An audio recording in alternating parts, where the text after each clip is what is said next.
Makibalita nga tayo sa Senado. Bantay Senado. Ayan. Ano ba ang now showing ngayon sa Senado? Mukhang yan ang inaabangan talaga. What's next? What's next? Anong next attraction? Usually may mga teaser dapat eh. Kaya Hingi tayo ng teaser. kausapin natin si Senator JV Harris ito. Senator JV, magandang morning! Good morning, Senator. Yes, magandang umaga sa iyo, Mac Jerry, at sa ating mga tagapakinig. Kasama ka rito si Edniel Yes, Bok, sir. Good morning, Sen. sir. JV. Ano ba ina-expect natin ngayon? May anong showing mamaya sa Senado? Hindi ko na alam kung ano eh. Ito na inaabangan ng taong bayan, yung Senetflix. Senetflix. Kaya nga eh. Opo. Siyempre kahapon medyo nalungkot din kami dahil Monday yan at inaasahan po natin na ipupukok ang gabel dahil yan ay regular session po namin. At nagulat din kami sa minority na hindi po sumipot ang mga miyembro ng majority kahapon.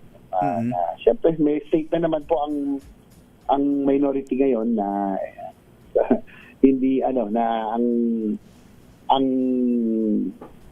posisyon ng minority ay hindi po ito about the independence of the Senate, kundi ito ay parang isang lumalabas sa pag-boycott dahil sa nangyari kahapon sa pag-aresto ng aking kapatid, Senator Jiggy Estrada ng majority bloc na sa tingin namin ay dapat tinuloy pa rin ang sesyon dahil ito po ay aming tungkulin.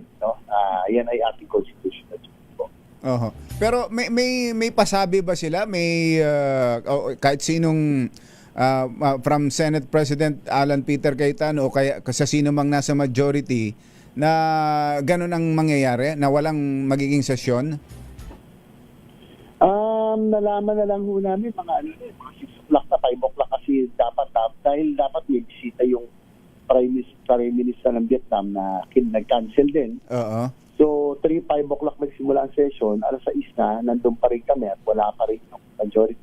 Nagtanong na si minority leader natin na si Senator Soto kung ano na status. So sabi ni SecGen na hindi rin nila alam, tapos bumalik na yun nga, may statement na po si Senate President Alan Cayetano na hinihikayat ang minority na sumama, na parang silent protest, na remain quiet, para doon sa threat of ang sabi nila, threat of through the independence of the Senate. So, kaya siyempre, dapat kasi yan, ang minority, pwede naman mag-cancel ng session. Sa aking sa aking almost ilang years na ako sa Senado, ay yun nga, yung pag tinatag na force majeure, kung mayroong bagyo, may kalamidad, or any other emergency situation, pwede po yun. At halimbawa rin po ay basta konsultahin po ang minority leader ng Senate President. Pag sumang-ayon ay pwede hong pag-usapan. Pero kahapon po kasi ay walang konsultasyon. Kaya nagulat din kami kasi kaya nga ho kami nandun kahapon. Nag-aantay ng sesyon. Nag-aantay kayo ng sesyon. Andun mismo kayo sa plenary, Sen. JV? Tama, nandun ho kami kahapon. Ganun. Hanggang almost 7 o'clock na ho kami umalis. 2 oras kami nag-aantay. 2 oras kayo. Before 5, andun na kayo hanggang before 7. Mga ganong oras po yata kami umalis. Ang tagal nyo pala. Nandun kayo sa loob ng session hall. Na walang abiso. Tapos naghihintay. Nasabihan kami mga 6:30 na, 6 o'clock 30 siguro. May statement daw si Senate President Alan Cayetano. Kaya doon na nalaman na hindi na pala magkakaroon ng session. Pero pinatayan nga daw ba kayo ng aircon habang kayo nandun sa session hall? Well, si Senator Tulfo nagsabi na yan. At medyo umilit na rin po ng bahagya. Pero ang sabi yan ay inangal namin, sabi ay nag-trip lang daw yung power. Kaya maya-maya ay lumamig naman. Okay. So, yun po. Nung una ay umilit lang sandali. Sa ilalim ho ba ng Senate rules, talagang pag wala ang majority o pag wala ang Senate President, hindi makakapag-simula ng sesyon? Opo, kailangan ho, dando ng majority at minority. No? Madalas nga kahit na kumpleto na, kahit may quorum, inaantay talaga ng Senate President o ng presiding officer ang minority leader at least, no? Para may representasyon ang minority. So, yan ay parang protocol o gentleman's agreement, no? Between the majority and minority. Apo. Oo. Senator, lumilitaw kasi ngayon na bandang 6 o pasado alas 6 ng gabi na kayo nasabihan at doon yung napasa yung statement ni Senate President Alan Peter. Pero ano ba talaga raw yung rason doon sa majority side kung bakit wala na isa sa kanilang sumulpot as early as mga 5 p.m., Senator? Nandun na sa statement ni Senate President Cayetano yata, no, na parang sinabi na rin po na ang majority ay hindi na rin po papasok hapon. Pero nalaman na lang namin yan habang kami nag-aantay. Ang binabagitan nilang dahilan, binabandera, Senator, gusto nilang ipakita sa lahat yung independensya raw ng mataas na kapulungan. Parang ganito. Well, yan po ang no? Basta sa ang minority po ay meron ako kami statement din na it's not about Senate independence. Ang issue kahapon at so ang position ay parang boycott ito sa nangyari kasi pag-aresto kahapon. Pag-aresto kay Senator ikaw ba, Senator JV, inoobserbahan ng iba ang reaction mo nung mahuli si Senator Jinggoy? Si brother. Ano ba ang naramdaman ninyo nung mangyari ulit yan? Alam mo, Box Jerry, no? Open book naman na hindi kami talaga malapit na magkapatid ever since. Pero hindi naman ako hipokritong tao na hindi ako nasabing kung hindi ako nalulungkot. Siyempre nakakalungkot din, no? Bilang kapatid. Kahit papaano kadugo ko yan.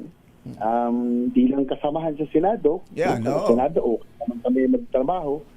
So, siyempre nakakalungkot din na naisip ko rin yung pamilya. Siyempre napakalungkot na itong itong panahon nito para sa kanila. Kaya lang bagamat ako'y nalulungkot bilang colleague at pamilya, napakahirap, Bok Jerry, kasi itimbangin mo dahil ako rin ay isang halal na lingkod bayan, halal na senator ng ating bansa. Meron din ho tayong mandato, no, na kailangan nating umusad. Sa akin po, no, kailangan nating umusad ang batas para lumabas ang katotohanan, no, na for the benefit of yung pong akusado rin para mapatunayan kung siya may pagkakasala o wala. At ang korte na po ang bahala dyan. At sa huli, siyempre ang kailangan natin ay manaigang hustisya, no, dahil pinag-uusapan dito ay accountability at pera ng taong bayan. At ang korte na po ang mag-determine yan, no? So mahirap, no? Sa totoo lang, mahirap timbangin dahil andyan yung iyong relasyon bilang kamag-anak, pero nandun din yung iyong mandato, no, bilang isang public servant na kinakailangan, sabi nga ng batas, na in all considerations, what is right should prevail. No? So, meron tayong gano'n na sinasabi sa ating pong batas. Pero yung pag-aresto sa kanya sa loob ng Senado, tama ba yon? At first time, may nakikipagtalo kasi kahapon si Senate President Alan Peter Cayetano kay Secretary John Vic na hindi raw dapat ganon. Wala pa raw ganon. Wala pa raw ganon. Nasa sa loob ng Senado huhulihin ang isang senador. Well, ang pinag-usapan kahapon, nangyari na rin po yan dati. Hindi ko na kung kaya Senator Enrile pa yun noon, no? Kaya Justice Secretary Sidri, hindi pinayagan ng Senate President while in session sa session hall. Pero tulad nung kay Senator Trillanes. Senator Trillanes. Sila, parang tulad din kahapon, voluntaryong sumama na rin po, no, sa mga law enforcers, no, sa mga pulis. Kaya pareho rin po siguro yung nangyari kahapon. Okay. So anong next step? Doon sa minority side, Senator, sapagkat lagi na lang bang ganito? Ayan ang tinatanong nating mga kababayan, kung hindi walk out sa minority, mayroon namang boycott sa majority, Senator. Ang balak ho namin, basta magpakita kami sa sesyon, no, na itong 2 araw na lang ho kami. May mga for third reading pa ho kami Oo. na sayang po, no, lalo na yung naturalization, nandun na po yung mga maglalaro ng gilas. Tapos, ang naalala ko, no, yung commission on appointments, dahil kung mag-adjourn na, ay meron hong mga ilang opisyalis, no, mga magiging general pa naman, na baka rin kung hindi sila ma-confirm, ay kawawa po, magbe-birthday po sila. Mm-mm. So, nakakaawa naman po, no, na sana po ito'y ating responsibilidad na mag-convene para ho ma-confirm din na last week, huling pagkakataon na ma-confirm ng mga daraan ng commission appointments. Lalo-lalo na po ang concern ko po yung magbe-birthday ng mga opisyalis ng Armed Forces of the Philippines na maaring hindi na ho sila ma-promote, no, dahil sila ay mag-overage na. So, yun po ang aking po inaalala. At yung mga trabaho natin. So meron ay kayong sayang. ilang remaining days bago mag-adjourn? Kailan ba bakasyon? Dapat hanggang bukas na lang, Wednesday. So, okay. basta ako po, bala ko po pumasok ngayon, bukas para yun nga po, ang aking pong talagang inaalala itong sa CA, no, na sana po confirm itong mga opisyalis na hindi naman sila dapat madamay dito sa nangyayari po sa Senado. Ilan na ba kayo?